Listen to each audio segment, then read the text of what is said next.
One day Peter Rabbit sat listening to it, and it reminded him that he hadn't called on Bob White for some time, and also that there were some things about Bob White that he didn't know. He decided that he would go at once to call on Bob and try to satisfy his curiosity. So off he started, lipperty-lipperty-lip. Chapter 2 Bob White Has Visitors. Bob White, Bob White, I bid the world good cheer. Bob White, I whistle loud and clear. That very same morning Bob White had taken it into his head to come over to live not very far from the dear Old Briar patch where Peter Rabbit lives. Of course, Peter didn't know that Bob had come over there to live. For that matter, I doubt if Bob White knew it himself. He just happened over that way and liked it, and so finally he made up his mind to look about there for a place to make his home. Now, Peter Rabbit had known Bob White for a long time.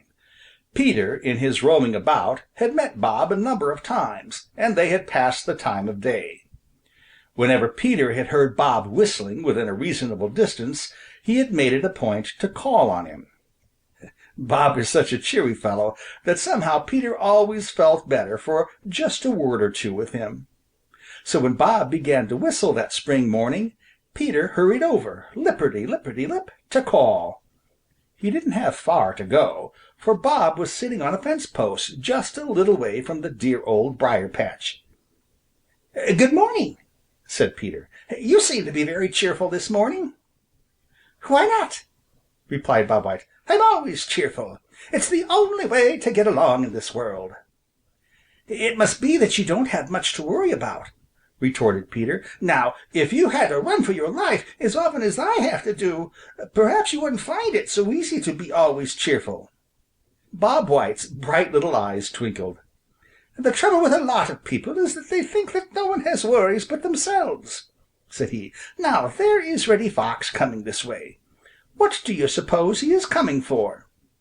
"For me!" exclaimed Peter promptly, preparing to scamper back to the Old Briar patch. "Nothing of the kind," replied Bob White.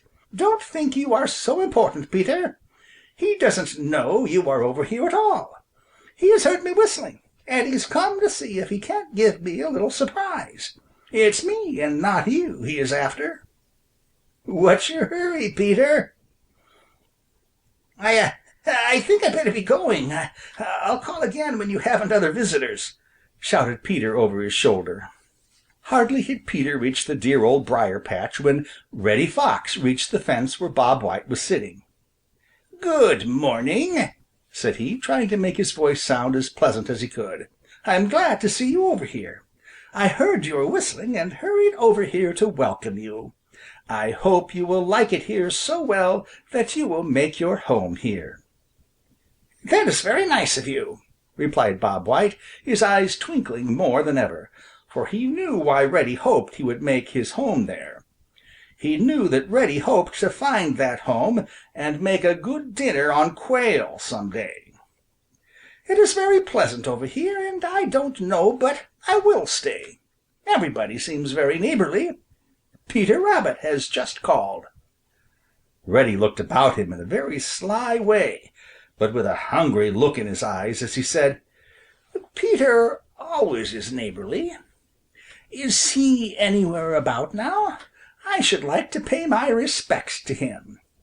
"No," replied Bob White. "Peter left in something of a hurry. Hello! Here comes Old Man Coyote. People certainly are neighborly here."